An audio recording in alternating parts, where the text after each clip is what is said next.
Hi, I'm Corey. Welcome to Creating with Scraps. This is my antique, vintage, and repurposed craft space, but the focus is on it being an organization ideas tour. So in my room, I have a lot of antique and vintage things simply because they make me happy. But the concepts will work regardless of your style preference.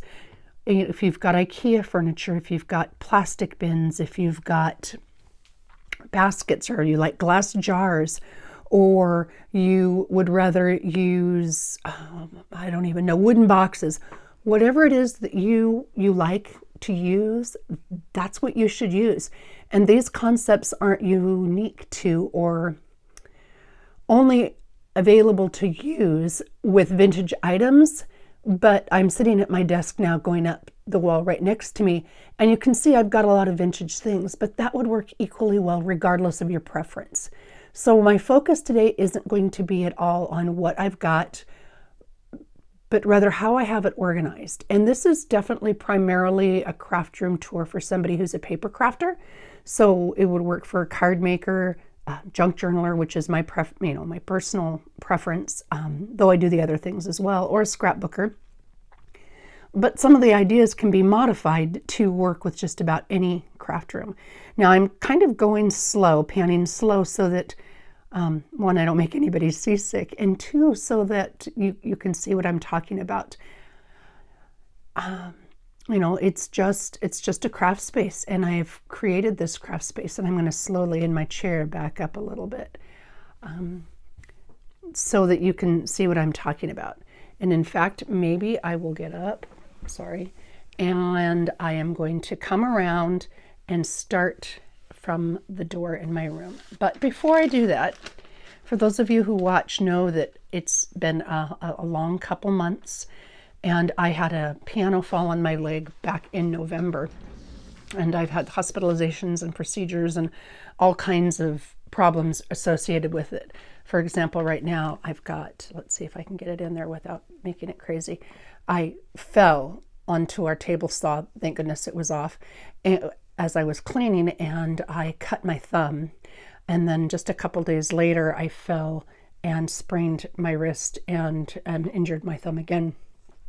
So it's been a challenge, and right now I can sort, which is why my craft room is finishing up, but I'm not able to create as much right now.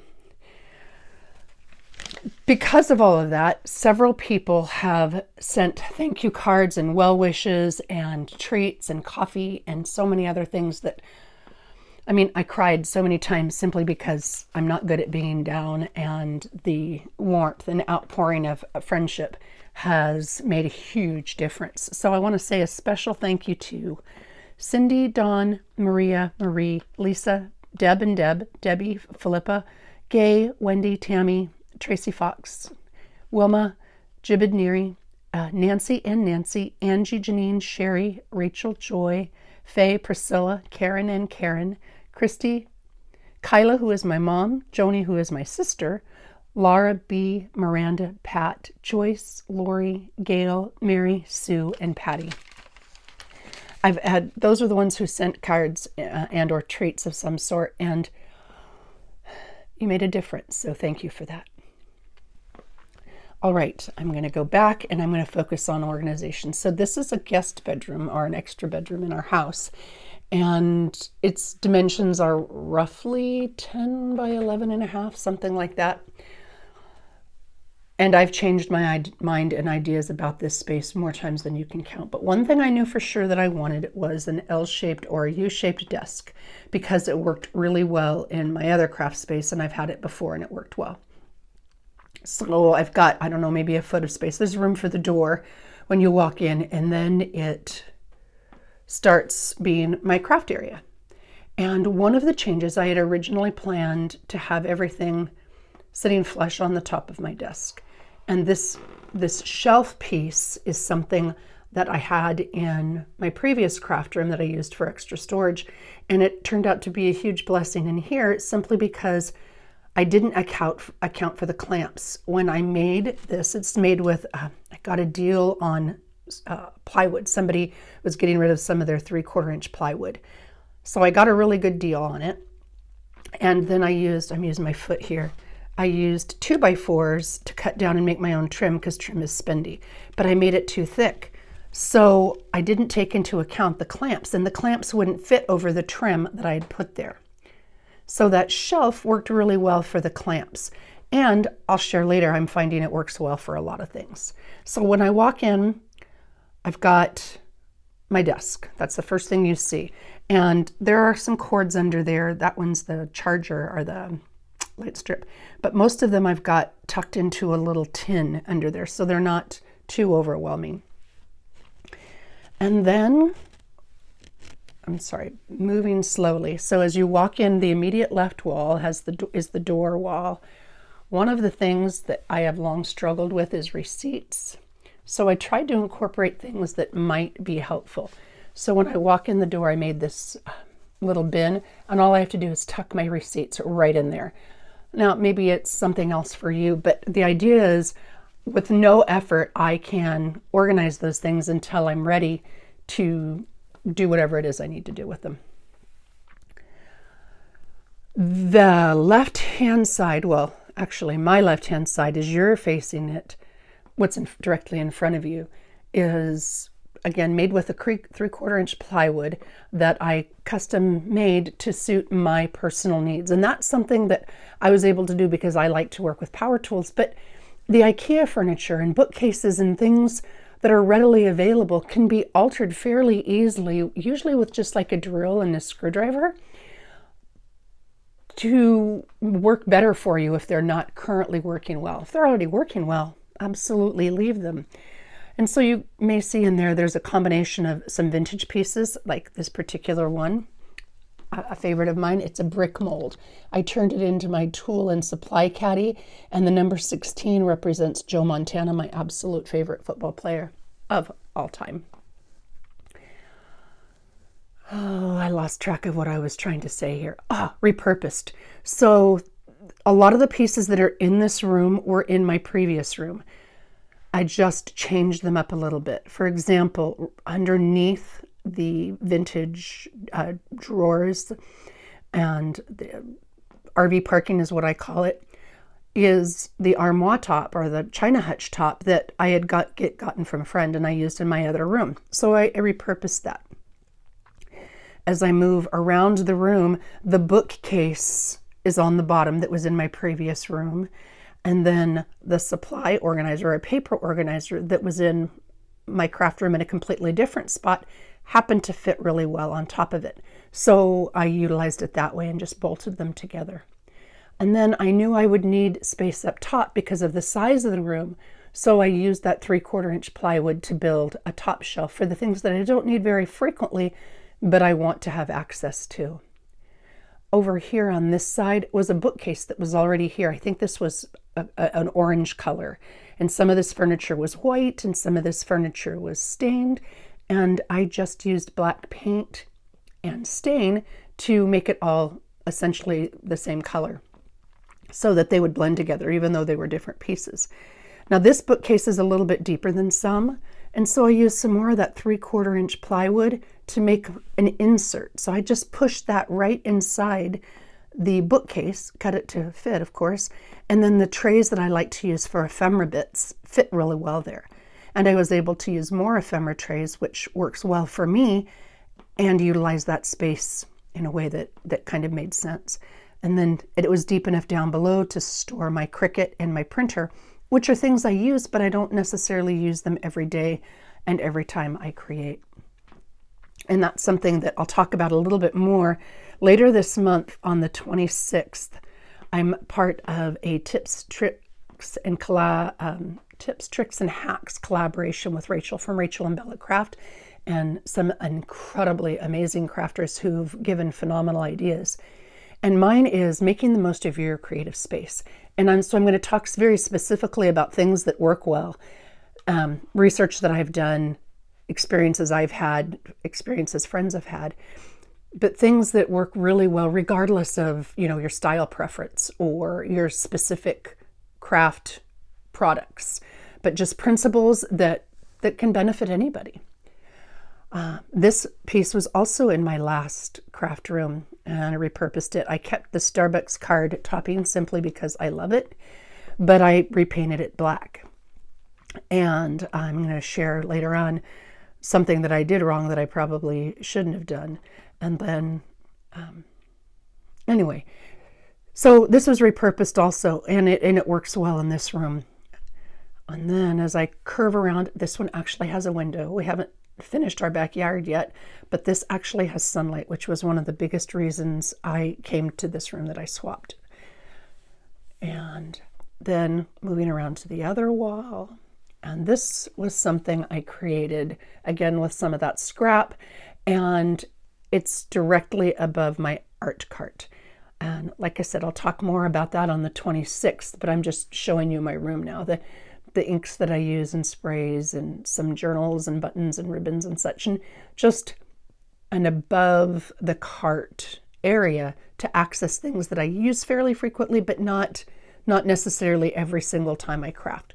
And it was intentional putting them over there because I do want to make sure I get up every once in a while, because I am quite capable of parking my booty in the chair and staying there for hours. And then this section is a longer cotton frizz and lace rack that I made, but I'm going to move that. I'll talk about that later, simply because it worked really well for me in the other room, and so I just made a longer one. And the way I did that is I used old spools and repurposed knitting needles, and then I wound the frizz and some of the lace right there on the spools. And that was the sign that I had in my previous craft room. Now this piece, boy, did I change my mind many, many, many times on this. But this was probably the only full-priced item I bought. And I didn't buy it, I made it, but I bought 3/4 inch plywood. I didn't have enough 3/4 inch plywood. And I did it for several reasons. One is that it has the depth that I want. And two, I knew what I wanted to do here. And rather than make one ginormous piece that would be hard to get in and out, these are all individual, well, not individual, but they're cubes. Like that top section with the two old toolboxes and the piano roll and the lace and such. That is a rectangular section that I put together and then stacked on top of the rectangular section that is directly below it with the journals and the bin and more piano roll. And so all of these pieces that look like they're units with a trim in between them, they are.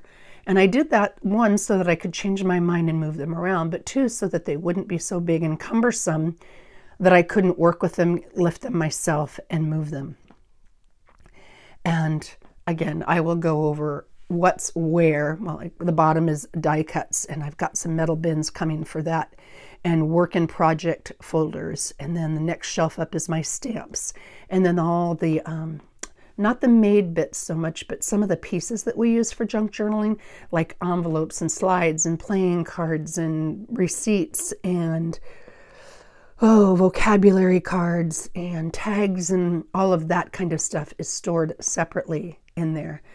And then some of the bigger, bulkier mixed media pieces, I found that awesome vintage tray that slides out. I am going to try to do this without going crazy.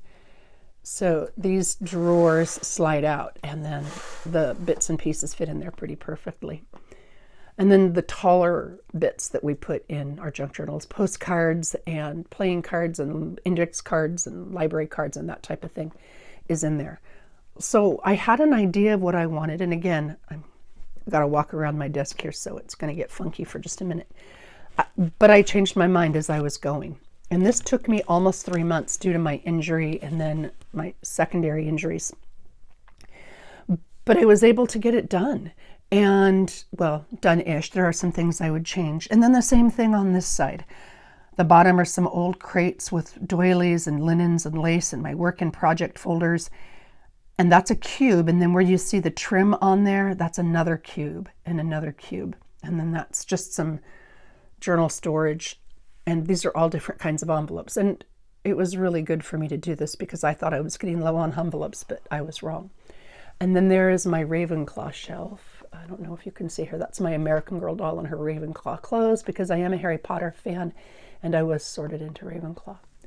And then more pieces, some more journals, and paper storage, the long paper, the 11 by 17 paper, and that's both coffee dyed and white, and then another one with more vintage linen things. And then, more shelves, different kinds of storage. And I wanted a space that both inspired me and was functional and was easy to maintain. So I guess 3 different things that were crucial to me. And so that's what I continually worked on or worked for. My word for 2023 is determined. And so I got that through Etsy, that metal bit, and I want to mount it on something, but I haven't found what I want to mount it on yet. And then this area is the closet of the bedroom, and I don't love sliding closet doors, so I took those off. But these were the shelves that were in here, and let's see if I can show you. I'm going to go up and under. See, those were the shelves that were in here that I put when we first moved into this house. And then all I did is I took 1/4-inch plywood and trimmed it. Well, I had some 1/4-inch plywood and made covers basically for the shelves so that you didn't see the wire or metal pieces. And in hindsight, I think I would have used 3/8-inch plywood simply because it was really hard to put the trim on the 1/4-inch. But that's what I had, and I wanted to use what I had. And then I've been collecting old spools and laces for a while, and I love it. So when I'm sitting at my desk, that's what I see. The sun is to my back. Well, when we have sun. I live in Washington, and we do gray and gloomy for a long time. When the sun's out, it's absolutely glorious here, but the sun doesn't make its appearance too terribly often. And then again, I'm a huge Harry Potter fan, and those reminded me of the Fantastic Beasts tote. So I use those for storage as well. I've got plastic bags and chipboard in one, and then some journals I'm working on for daffodils and Scotland, my family heritage, in the other. So that is my craft room, and I'm going to come back to my desk. Sorry if I'm moving too quickly. I'm trying not to. I'm going to come back. Oh, and here, this was, I didn't show you. This is the end of my desk. I used one of the 2, there were 2 China hutch tops that I had been gifted, and I cut one of the 2. I used one for that back wall and the support leg, and then the other I cut to fit my space, and I keep my sewing bits and pieces and such in there, and the melting wax stuff, the wax seal stuff. So I'm going to come back around. There's a carpet on this floor, a runner, that I hope to replace at some point because our dog doesn't like these this flooring. Her feet slide, and I wanted her to be able to come in here and sit with me. As soon as I turned on the camera, she took off. But that's why that rug is in there. So I'm going back to my desk, sitting down, and again, I hope I'm not going too fast. One of the things that I wanted to be able to do, so within a matter of minutes, I can take that shelf, which is just sitting loosely on my desk, I can take it off, and the lights and the camera mount that I use when I'm filming will be right there. I can take it off and put it to the side, so if, say, my granddaughter is here and wants to craft with me, she can sit on the other side, and I can sit on this side, and there's nothing in the way. And that was kind of important to me. She doesn't live near me any longer, but when she is here, I want to be able to craft with her. Another thing that I really liked in my old room, so I incorporated here, and I'm going to try this because I need my good hand for it, is this drop down. Now on Amazon, you can get these drop down arms, and they're really strong.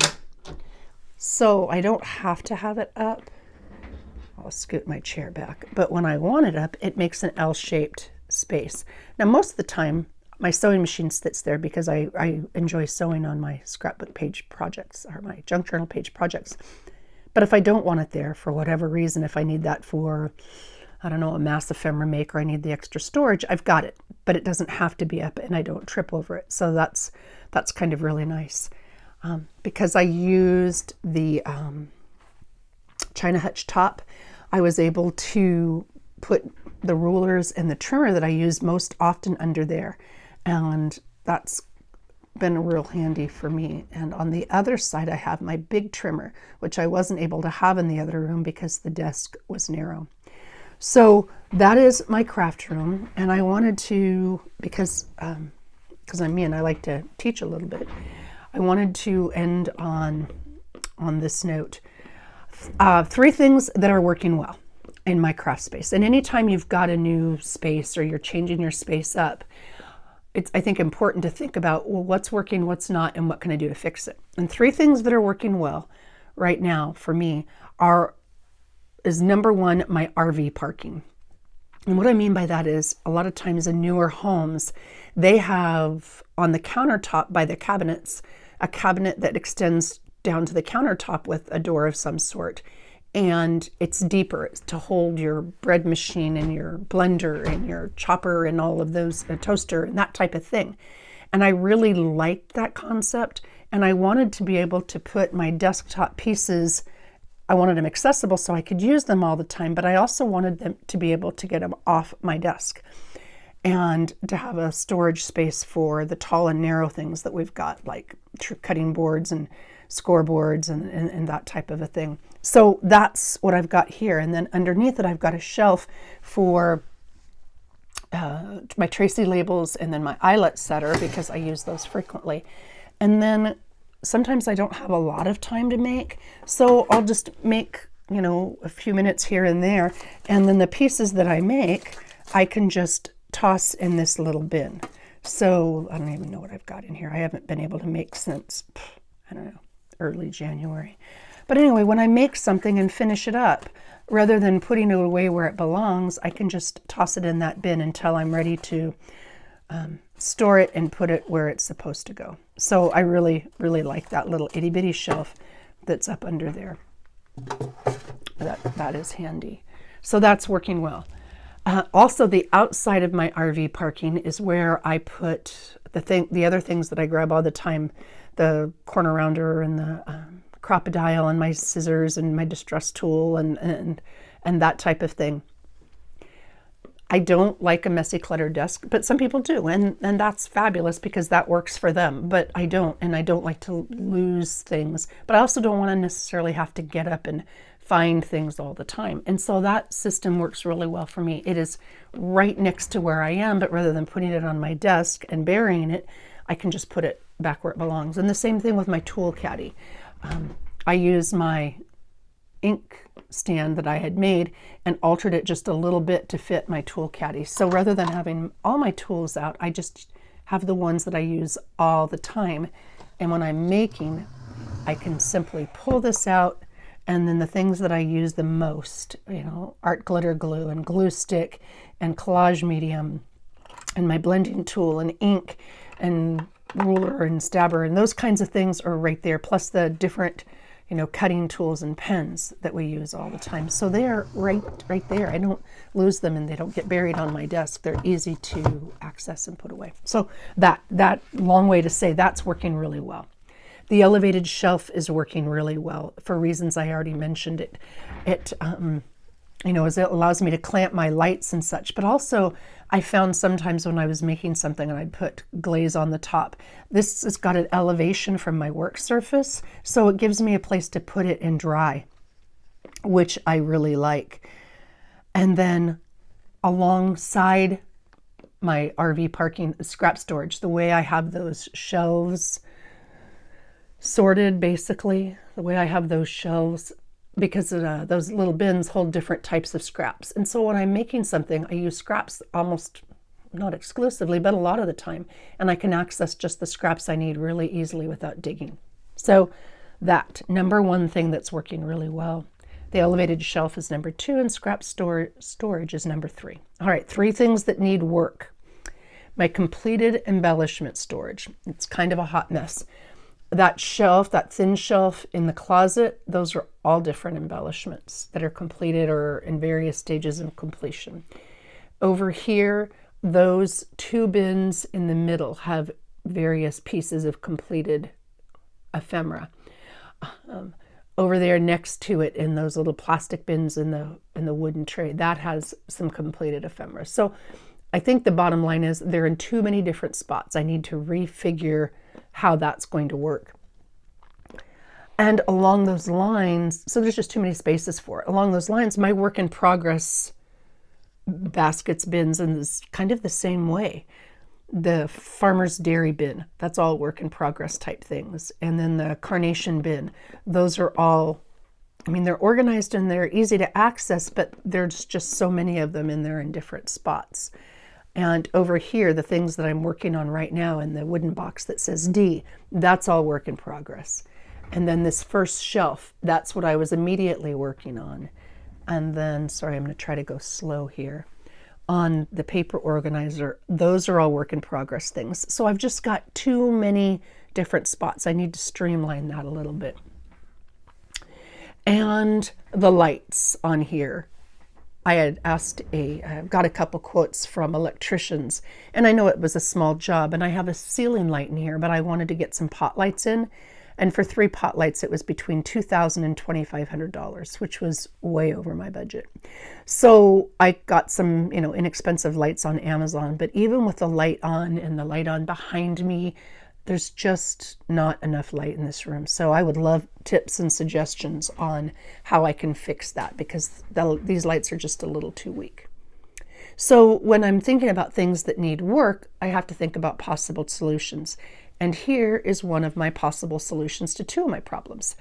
So I really like my cart parking. One, because the die cut station there, all I have to do is wheel it to me. I don't have to take my big shot up and down and up and down. I put a piece of wood in there and I just wheel it over to me and I die cut. And then the art cart, when I find when I'm doing art type mixed media things, it's,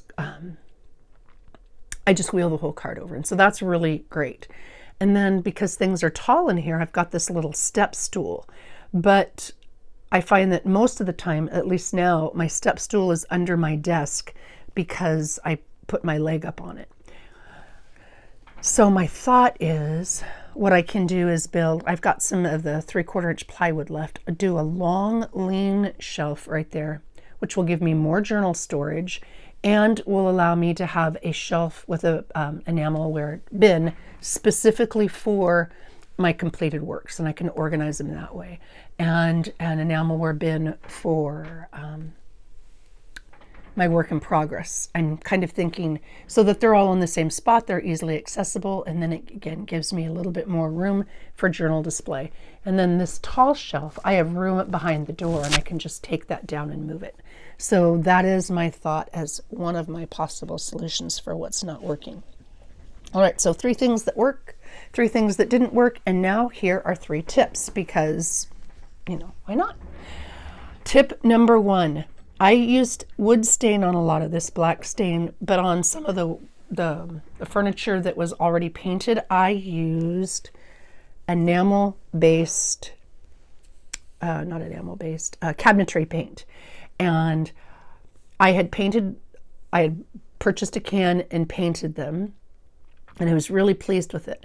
And then after I got things further along, because the knobs were black and I had painted this black, it was too much. And I had these knob handles and they were up on top. And I had these knob handles that I'd gotten at Smart, which is a phenomenal store in Nashville. They support adults with varying degrees of challenges and intellectual abilities. And people donate their craft supplies and you can go in and purchase it. And then the adults that are working on building job skills go in and sort and price and work in the store. And it's just fantastic. Every time I go to Nashville, I go there. Anyway, I had found these knobs there and I really wanted to put them on. So I spackled the holes that were at the top and put them in the middle and then repainted it. But when I repainted it, I realized I didn't have enough of that paint. So I went and bought more, but they didn't have the exact same one. So I got this one. And it turned out that this one, it's a Magnolia Home. So Joanna and Chip Gaines brand. It's at Lowe's. It's great, great paint. But when it was done, it was too dark gray. Chalkboard was the color, and it was a really pretty color, but in a room of everything black, the dark gray stood out. So I was lazy and I used a couple of cans of spray paint that I had on hand, and it was a huge mistake because even a week later, it's still a little tacky to the touch. And when I open these cabinet doors, you can see they chipped. I used spray paint. So even though it was dry when I closed them, It chipped. So I guess tip number one is use the right paint for the project. I mean, sure, if you've got something, use what you have on hand. And I'm going to take this into Lowe's and see if they can make it a little darker. But honestly, at some point, I'm going to have to just repaint those because they're going to make me a crazy person. So tip number one, use the right paint or material for the project, just because you'll be happier in the long run. Tip two, knitting needles as spacers. And here is what I mean by that. I'll try to go slow. Knitting needles as spacers. So let's see. I'll grab a piece of paper from this bin. Here, let's do this one. Okay, when I'm making a book or when anybody is making a journal and you're using a chipboard type cover, this is in my hands, so I'm probably kind of butchering it a little bit. So whatever paper, this is just a piece of gorgeous eco-dyed paper. So let's say I was going to make a little journal and use this paper. And I've got my chipboard, right? And so I'm going to glue and put it down, and I'm going to front cover and back cover, glue and put it down. And then I've got my spine. You want a space between the front and back covers and your spine because that's going to allow your book to fold well. But having a spacer in between them is really helpful to make sure that your spaces are even, because it's easy to make them off just a little bit, and that can throw off the whole size. So one thing that I do, super inexpensive and super easy, I used a pair of wire cutters and cut the end off of this knitting needle. Now I get knitting needles. I got a bunch at a Smart last time I was there, but when I find knitting needles at yard sales and such, I pick them up because they've got varying thicknesses. I've got anywhere from this one, which is about 1/8 of an inch to 1/4 of an inch to a little bit bigger. I use them for my signature rack and my cotton frizz rack, but I also use them for this. So I'm coming back down and trying to go slow. So I cut off the end so that it lays flat. And then this particular one happens to be 1/8 of an inch, which is perfect for this. I put the glue on, put my chipboard down on the paper. Then I put this metal knitting needle in, and I put, remember this will stay still. I can't hold it because I'm holding my phone to film this. So I've got it's down, it's glued. I want to put my spine in next. I put my spine in next to it. I use this metal as a spacer. It allows me to line it up evenly and make sure my space is the same. Then I've got the glue on that and I put it down so it would be staying still. And I do the same thing on the other side. It's a super inexpensive and easy way to make sure that your spine is evenly spaced. So there's another tip for you. And finally, the third tip is eyeshadow applicators. If you're making a frame, like let's say you're making, oh gosh, what am I drawing a blank on what their card? A specimen slide. Most of the time, we'll punch a square in the middle and then we'll punch a larger square.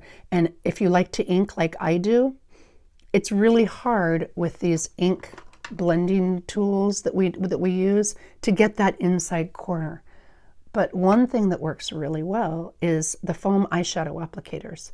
So these fine corners and fine tips, you just get it on your ink and then you can get inside those corners. And they're super inexpensive in most pharmacies type stores, Walgreens and CVS and Rite Aid and that type of thing. Most of them carry those. So there's tip number 3. And I wanted to end this by saying that thank you again for all of the well wishes. It's made a huge difference. Shortly after I made this video on my desktop sitter, and one for each month and what it is, and there's a side pocket here for journaling, and then there's a pocket from here.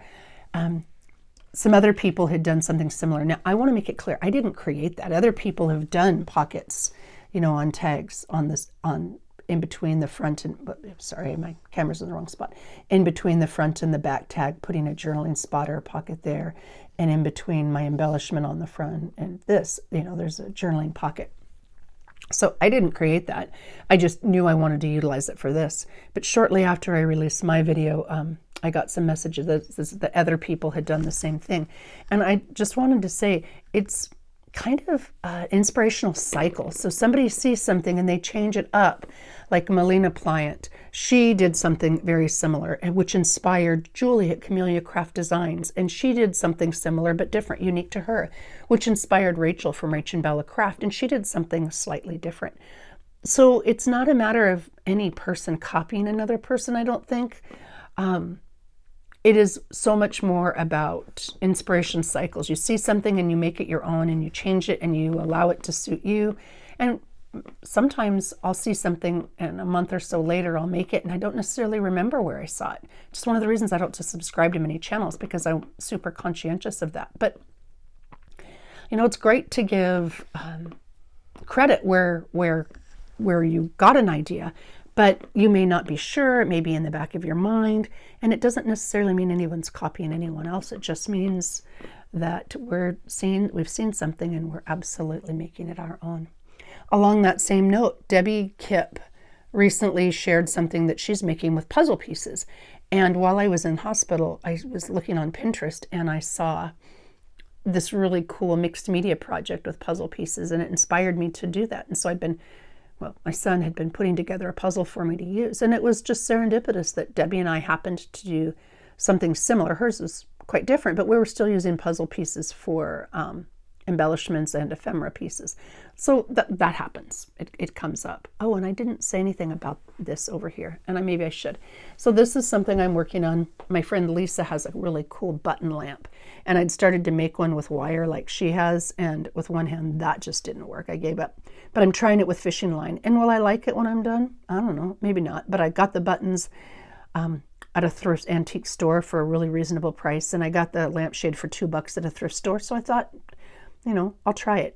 I'm so slow, but maybe I'll try it. By the time it's all said and done, maybe I'll be really pleased with it, and then I will put it on this lamp, which I had found. It was an old spool, which I clearly love, that had been turned into a lamp. And then because it wasn't quite tall enough for the space, that's a replica. It's not my grandmother's sewing machine, but it's one that she had. It's the same brand and style that she had. And then that's the jar of buttons. Anyway, it wasn't quite tall enough, so I used another spool that I had and stacked the one spool on top of the other, and I was checking to see if I like it, and I think I do. So I'll E6000 those together, or Gorilla Glue's version of it, E6000. So that's something else. Sometimes I try something out before I commit to it, simply to make sure that I'm happy with the way it functions. All right, this was way longer than I intended. I hope it gave you some ideas. I hope it encouraged you to think about, you know, your own personal style, but how you can organize a space and make it work effectively and efficiently for you. Thank you all again. Take care. I look forward to seeing you soon. As soon as my hand is healed, I've got 2 pages of ideas that I want to share on how to make things and do things, and finishing up my one-sheet wonders and all of those bits and pieces. So I've got stuff coming, and as soon as my hand is healed, I will do that. Take care, everyone. Thank you for watching. I wish you well and happy creating.